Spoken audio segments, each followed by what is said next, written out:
Hi everyone and welcome to Make It Happen TV. I hope you're all having a fantastic week. I've got an excellent, awesome and interesting guest today, a good friend of the show, Joe Bruce. How are you, Joe? Very well, thank you. How are you doing? Yeah, I'm good. Very well indeed, thanks. So Joe is in charge and runs a business called Path Boss. He's a psychologist and we are going to talk about a few different issues today that he seems to be a bit of a master on. And I love getting him on the show because he's got different perspectives on everything from me. Great to debate it and think about these things. So if you've got teenage kids, okay, this show is really important for you today. Okay, if you wonder about public perceptions, this show is really important for you today. We're going to be studying and understanding these types of things, talking about different examples of people that have created good and bad public perceptions for themselves, and also talk about that whole world of social media, this kind of fantasy world that lots of people seem to live in, these images that go out on Instagram describing people's wonderful lives, how great and awesome their lives are, when really are they that good behind the scenes after all? Okay, Joe, lots of things to discuss today. Absolutely. Thanks for coming on the show and giving us your input. I know we're sitting here, it's 9:05 at night here in Dubai, okay, making sure you're working hard all the time. Where do we start with this? Let's start with really some examples then for the audience to get an understanding of. So, recently, we've had the Tour de France, which took place in France. And I'm a cyclist, obviously, so it's a sport that I watch, and it's the biggest cycling event in the world. Earlier on in the Tour de France, I think it was stage 4 or 5, I can't remember exactly. Cyclists, do not hold me accountable, please. There was a crash. Now, one of the darlings of the Tour de France is a guy called Peter Sagan, and he's really much loved by everybody in the sport. He's quite a character. He's got his kind of long hair and his kind of chiseled features and stuff. And there's another guy called Mark Cavendish, again, who has won as many stages as I can remember. He's one of the most successful guys at stage wins. Both of them very talented people and the massive names in the Tour de France. So there's a crash that takes place. And this crash that takes place is on a sprint coming up to the end of a stage, and the belief is that Peter Sagan elbowed Mark Cavendish. Mark Cavendish then had a crash. Peter was then disqualified from the race. Now, that's tough, sad, because he's a big character and we all wanted him to be competing in the race. But also Mark Cavendish was knocked out, so that wasn't so fair on him, and a lot of arguments can be said that you might read online, whereas it's racing, but the situation relating to my career, I would be suitably cheesed off if that happened. Yeah. Understandably, absolutely. Yeah? But when Mark Cavendish was interviewed, the funniest thing I saw was that Mark Cavendish came out of the team van or bus, whatever it is. He's got a sling on and he's clearly not racing anymore. And they said to him, well, how do you feel about it? And he said, do you know what? Peter's a really nice guy. He's come and apologised to me. That's the end of the matter. Peter Sagan was interviewed and he said, look, I didn't mean to do it. I really am sorry, okay? I wish it hadn't have happened. And look, my outcome has been something I didn't want either. Typically, someone ends up being a bad guy in that situation, don't they? There's someone that just is the baddie. But I can't seem to find out who the baddie is there. Okay, so you feel there was intent in the elbow? Yeah. So the disqualification? Oh, yes, 100%. Yeah, okay. So, I mean, I think there's a few interesting things in there in terms of we're talking about managing public perception and the sort of the leeway that you can get in terms of getting away with things. So you're saying that Peter is this nice guy and is liked on the tour and is perceived generally as being a good guy. So is this is kind of like an out of character kind of moment for him? You would say so, yes. Yeah. It's not like he does it in all of his races. Yeah, it's really competitive and he wants to win, but you wouldn't say it's in his nature to be a bully or a cheat any more than anybody else. Yeah. So I think once you're at that stage, once you have that reputation, everyone understands the competitive nature of the sport. It's obviously a very mature response to come out in a sling and say, it's all very fine. And what you're almost seeing there is, so there's a model in psychology called transactional analysis where you have the parent, the adult and the child. And often in that situation you'd have one parent and one child. You'd have someone coming out as the child and saying, I'm sorry. And you have someone coming out as the adult and kind of going, you shouldn't have done that. And that's kind of what you were thinking about in terms of the the baddie in that situation will be the child apologising for a mistake. But what this sounds like is almost an adult-to-adult conversation. Yeah. Which is really productive and useful. Yeah. And I think that's actually where we should all be aiming to get to in any conflict situation, by maintaining that stance as adult and not sort of wagging the finger at someone, and actually having that sort of mature conversation and actually thinking about it from their perspective and not blaming, but also not caving to them and saying he's acknowledged that it was wrong of him to do it, but that it's okay as long as there's a mutual adult to adult conversation happening. Taking that example, he's Peter Sagan, even though he's committed the crime, he's come out not smelling of roses, let's not say that, but he's come out in a much better place than he possibly could have been. Yes. When you take another example, maybe in Formula One, okay, so for those of you that like Formula One, great. For those of you that don't, sorry for these examples, but this is what I'm working with right now in my mind. It's out of my comfort zone as well, Formula One, so we're fine. I'm sorry. So there's this guy, his name's Max Verstappen, okay? He's been into Formula One at a very young age. He's one of the youngest drivers, the youngest ever on a podium. He's been tipped to be a future world champion, to be signed to other teams in the future. He's got a lot of hype around him. And he's notoriously competitive. And he's young.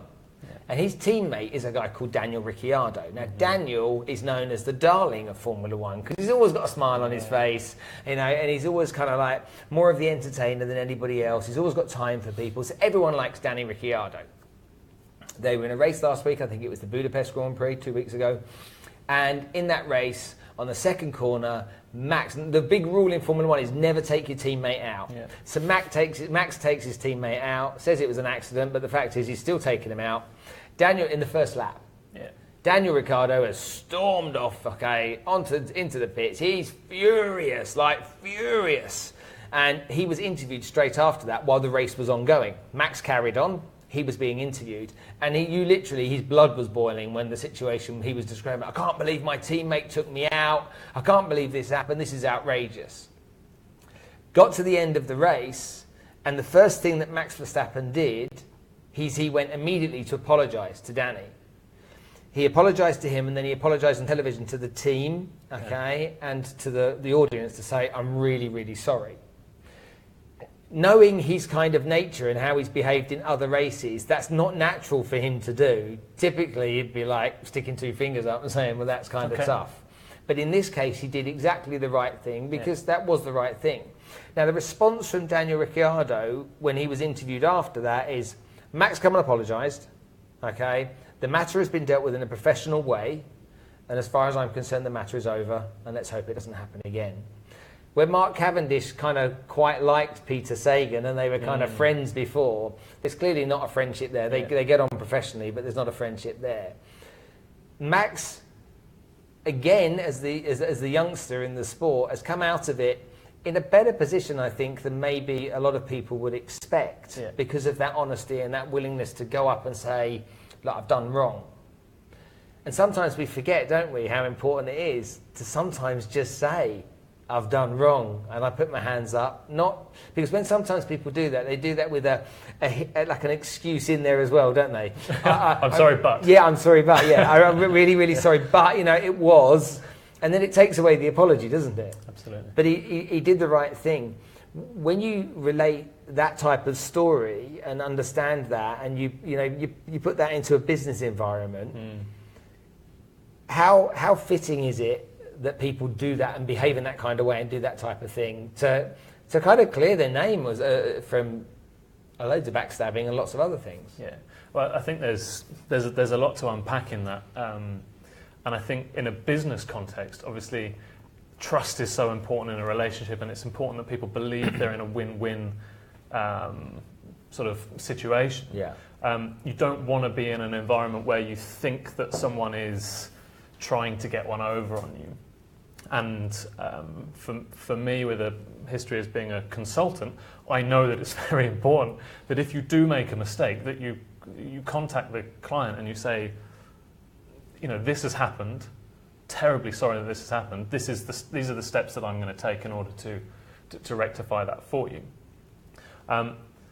And that kind of puts you again back to that sort of trying to get that adult to adult conversation to happen. So it sounds like initially that conversation was more of that with the F1 was more of a parent-child. There's clearly some history there. There's clearly some behind-the-scenes conflict that leads to that kind of like that fury. Obviously, it's a high adrenaline sport as well. Going at those speeds and a lot of money, a lot of preparation, a lot of adrenaline pumping at that stage. So you're going to get an intensified reaction. But actually, that genuine apology, but not staying in that child position. So not just apologising. So in business, if you just go and you say, "I'm really sorry," you appear weak, and you're not offering any value. You're just coming across as a child, and you're in a less dominant position, and you're not in a position then to take that forward and be productive. So it is important that you apologise, but it's also important that you offer something constructive afterwards.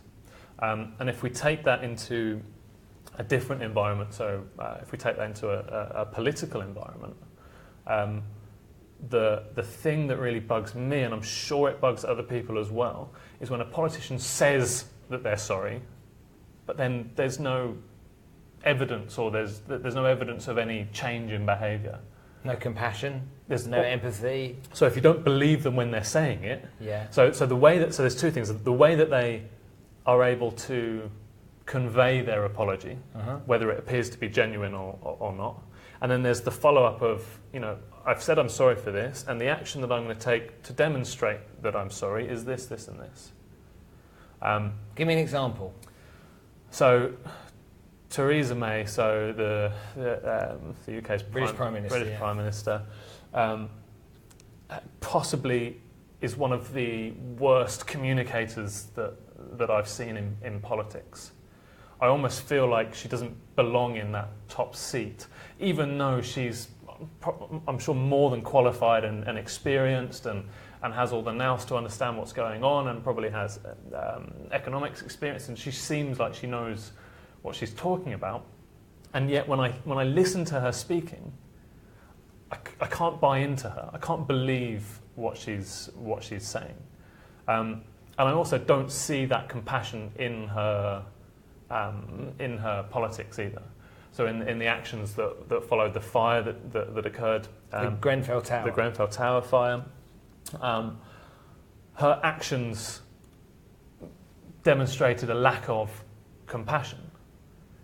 That might not be because she's not compassionate, but what I saw did not demonstrate to me compassion. Whereas we have Jeremy Corbyn on the other side, who's down there, who's... So those of you who don't know, in America, Jeremy Corbyn is the leader of the opposition in the UK. So he essentially is the leader of the Labour Party, the Reds. He's our Bernie Sanders. Yeah, he's the Bernie. Yeah, he is. He's the Bernie Sanders in the States. Yeah, he's an old lefty. And it seems genuine. Yeah. And when he speaks, you feel that it's genuine. Yeah. And he was at Glastonbury, and you could see the speaking at Glastonbury to a whole bunch of young people. You feel the energy, and it seems genuine. Theresa May doesn't really seem to tap into either of those.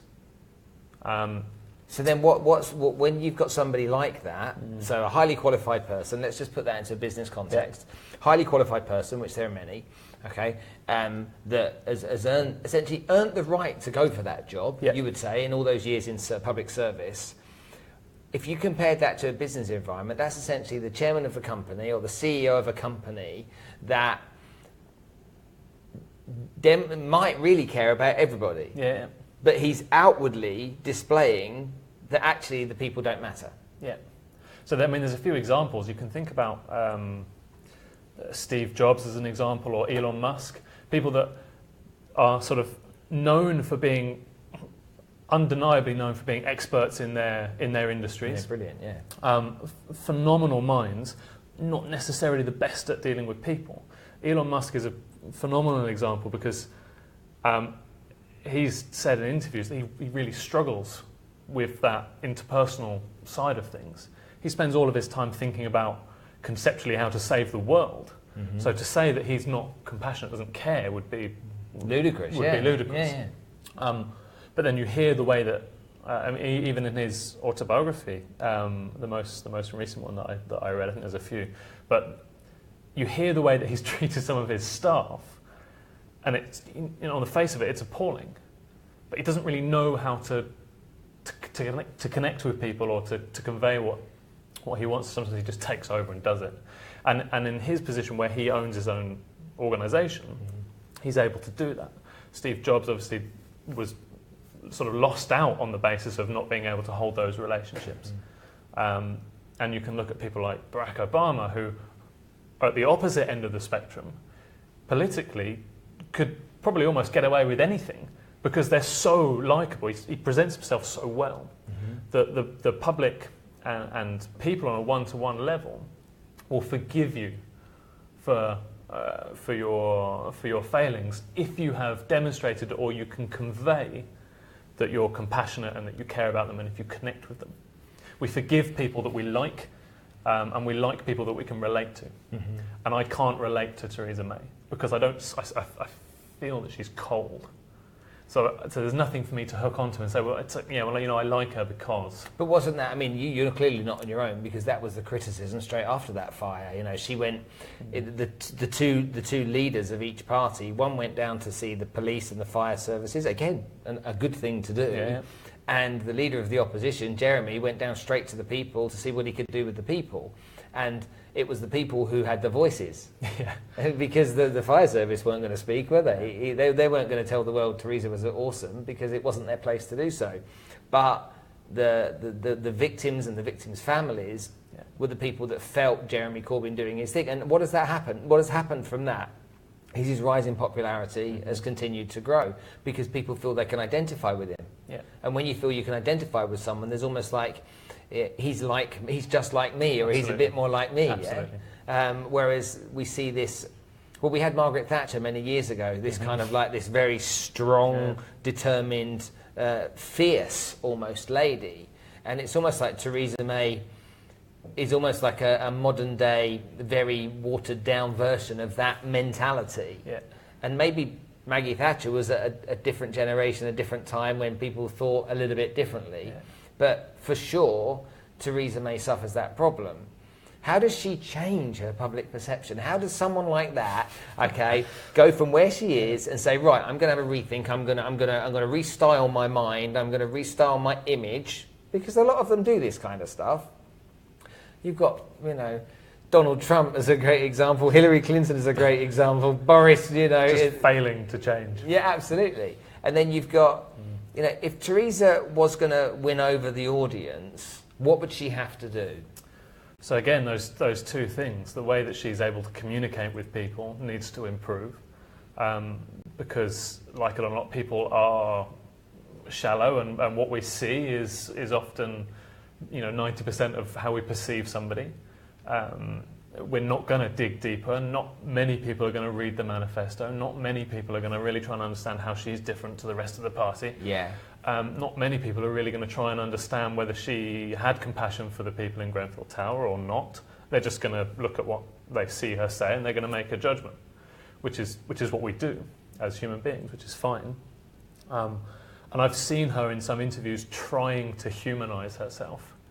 There's this great interview where she talks about running through the cornfields as her biggest failing, or was it when she committed a crime or when she did something naughty? She said, I ran through the fields of corn, and it's kind of like, no, you didn't. Well, yeah, and is that it? Really, is that it? It's just not really believable. So I feel like there's a huge barrier. So she needs to maybe be a little bit more honest. So let's take and put it into another context. If we took Hillary Clinton, let's say in just over 3 years' time, or not that that's when the election will take place, but let's say in two and a half years' time, she decides, for whatever reason, that she wants to go for it again. What would she have to do in terms of her presentation, her communication, to get people to think, you know what, let's give her a chance? And the reason I ask this is that I was in the States a few weeks ago, and everybody that I met, I asked them who they voted for. And nearly everybody didn't vote. Okay. And they said to me, look, we don't like her, we don't like him, what do you do? We can't vote for either. And I heard that a lot.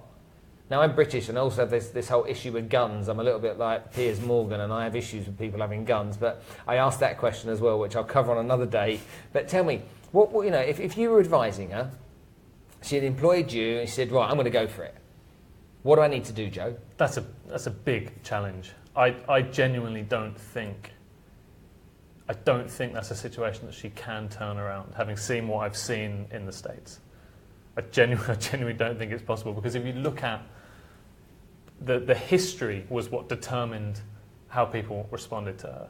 So there was some subtle things in the media.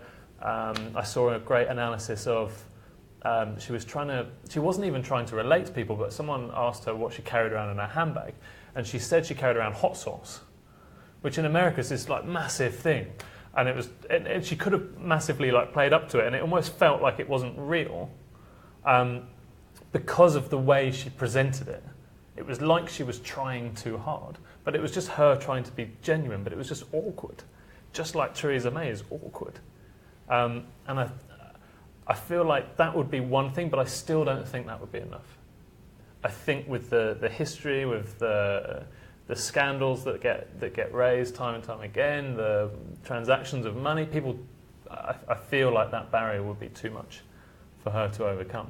Do you think that being a leader, whether that's the leader of a political party or the leader of a business, that compassion and empathy play a massive role in your responsibility as a leader? Yeah, absolutely. So again, there's those 2 points. There's how you communicate, and there's what you actually do. So I feel like even if she changed the way that she communicated, the history that people perceive, I don't have any knowledge of whether it's true or false or whether she's guilty or innocent. The perception was clearly from the outcome of that election that people do not trust her. So I feel like it would be a bridge too far for her. But that idea of being compassionate, we saw what happened with Jeremy Corbyn. He connected with people. He showed that he was compassionate. People believed that he was compassionate. His policy suggestions, again, no judgment on whether they're good or bad. People said that connects to me. That sounds good to me. Whether or not it was financially gonna work in terms of economics, I don't know. It's not my expertise, but it sounded good to people. And that level of empathy and talking about the right things at the right time worked really well for him. Do you think then that Donald Trump is a master at this game? Or do you think he's just so brazen that he doesn't really think long and hard about his strategy in terms of his communication? I think what's incredible about Donald Trump is he's tapped into a proportion of the US that relate to his communication style, that don't want any depth of information. The fact that he can get away with lying day after day after day in writing, in emails, on Twitter, on Twitter, in video, in everything. The amount of stuff that he's getting away with tells me that he has managed to tap into something that the majority of people in places like California and New York and the big cities didn't quite appreciate how large an impact that could have. So he communicates using 1 and 2 syllable words, which doesn't seem to be an issue. Nobody seems to object to the fact that he doesn't sound intelligent when he speaks. Mm-hmm. And he's said previously, prior to running, that, and he's talked about how he's conned people before, just by creating a perception. So, is it smart? It's devious.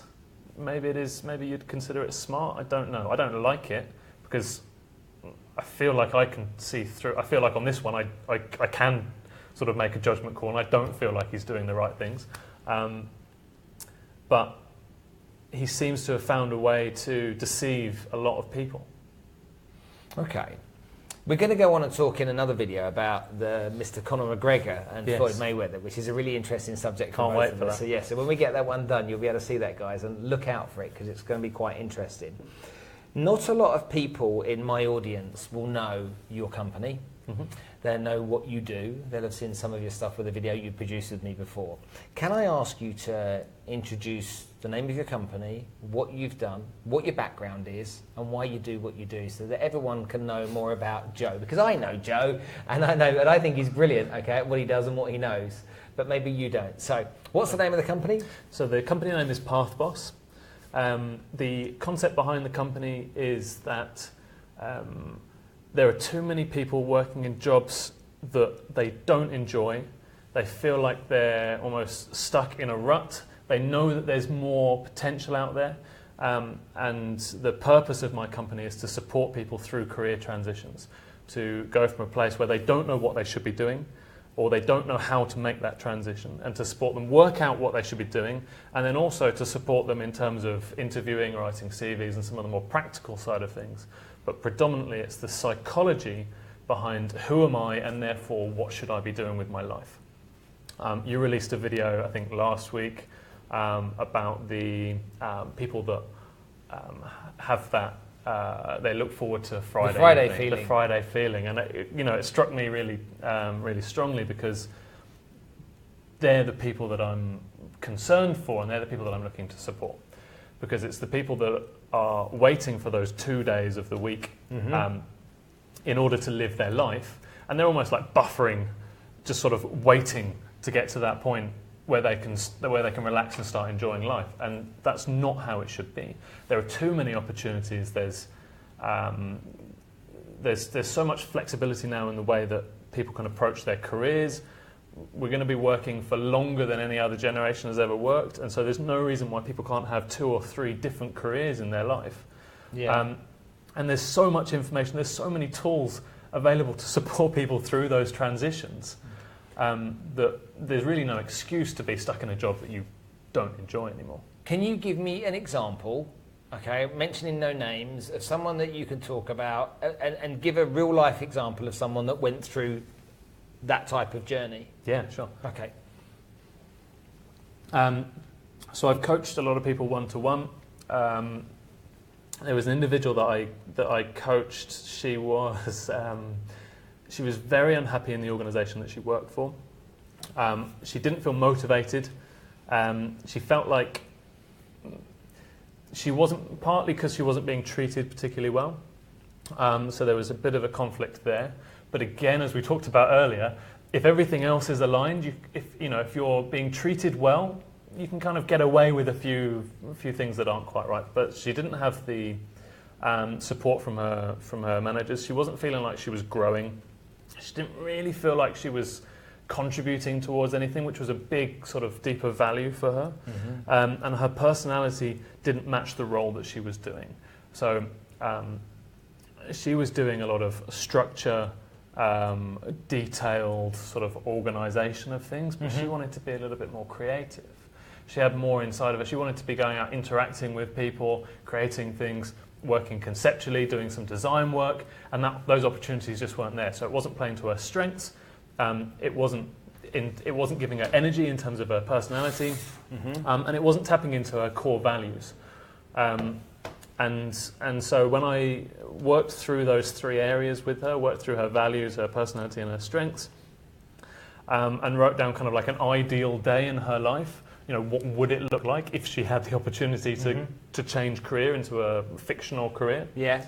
It was so far removed from where she was that it almost seemed ridiculous for her to not think about changing.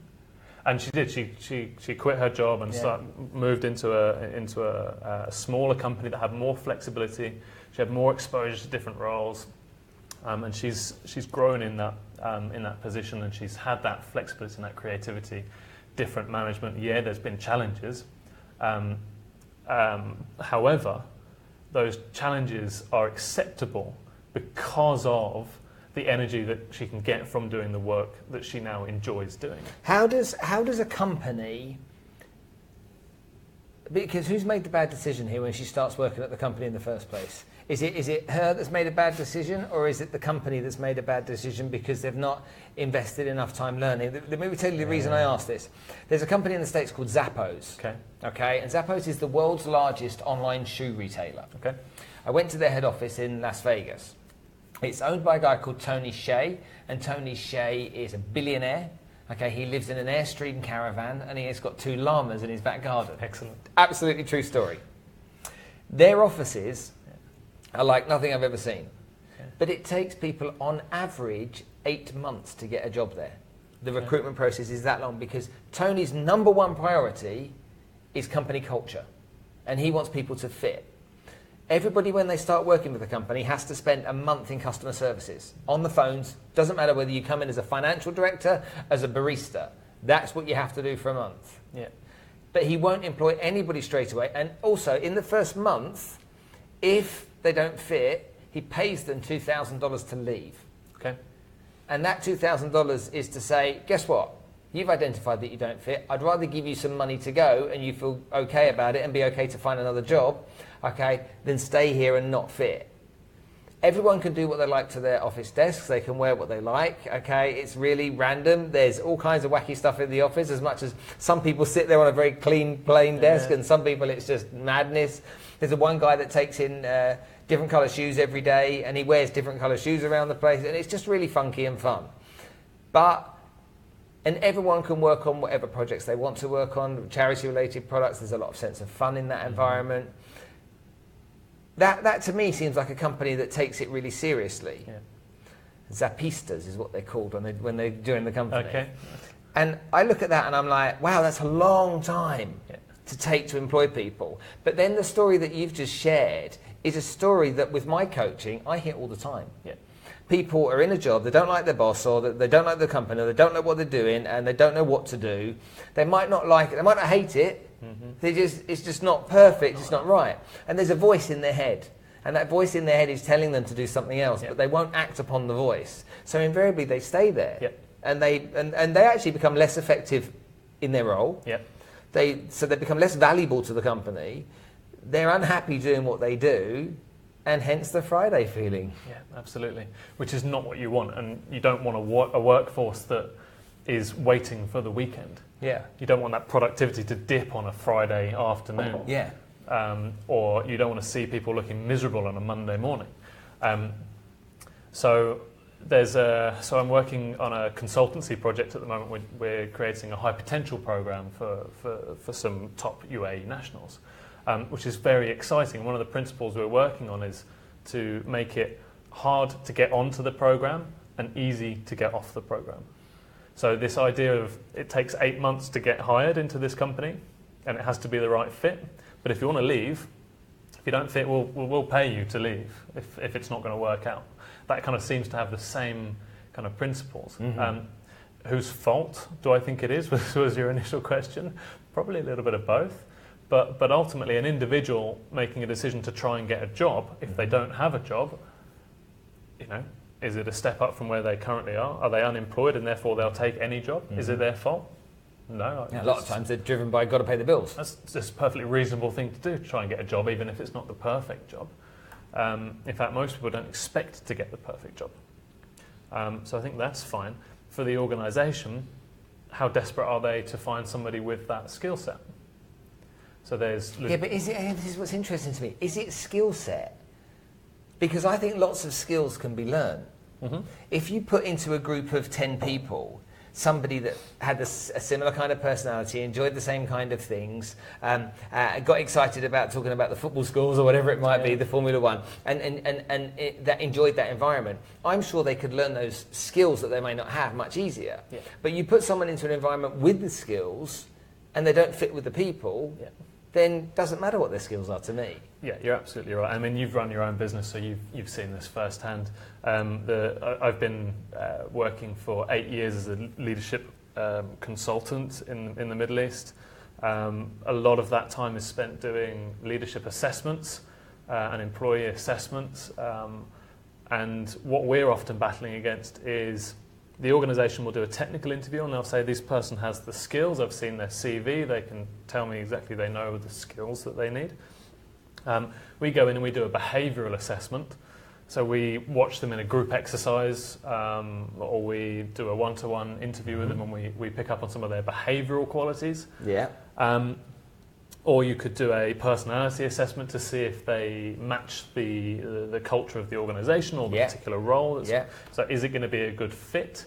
Do they have the things that are harder to change? And we give them a recommendation of they might have the technical skills, but behaviourally or psychologically, it's not the right fit for you. And then they have to make a decision on how great their need is to fill that role. And acknowledge the risk that they're taking by employing people. Inevitably, what we've found is that people that resist, so obviously within larger businesses you have certain hiring managers that will resist our information because it's new or alien to them, they don't understand the value that we're adding.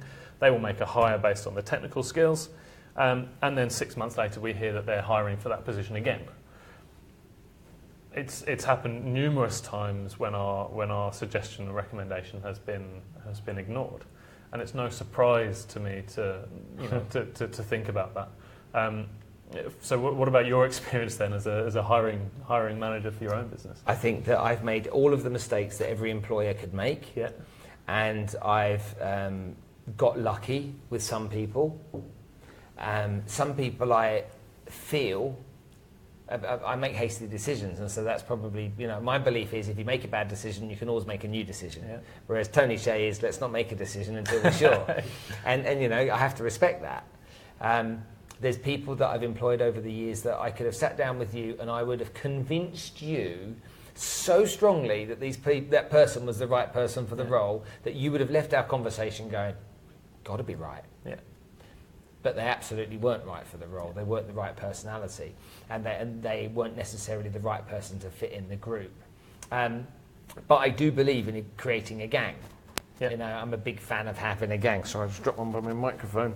I'm a big fan of having a gang, and a gang to me means that everyone feels part of this group, and whether there's different personalities in the gang isn't a problem for me. It's just that everyone feels part of something rather than some people feel left out. So I've made all the mistakes and all the things that you teach and all the conversations I have with you. I learn so much because what sadly it does for me is it reminds me of that one guy that I employed, and I'm like, that's what I done with him. And that one lady was, I did that. I made that mistake. You can't always get it right. You can do everything, but ultimately people are complex. And things change in people's lives, and people change, and you don't know what you're going to get ultimately from people. Ideally, you give people a 12-month probation, and then you decide at the end of that, once you've seen them in role, whether you're going to hire them. But that's not cost effective. I know what you mean. Joe, mate, thank you so much for coming. Pleasure. Okay, I've enjoyed doing this session with you. I always enjoy these with you. Guys, if you want to get hold of Joe at all, what's your website? www.pathboss.com.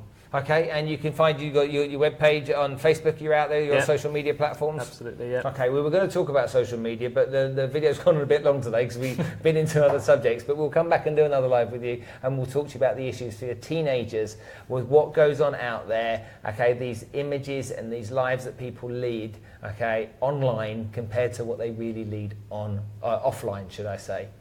Remember, whatever you do, I just say hello to everyone that's been following today. Alyssa, thank you, my love. Marco, hey, mate, how are you? And Scott and Steve and Cameron and Maria and Amma and, oh, goodness, mate, all these people out there. Greg, I hope you're well.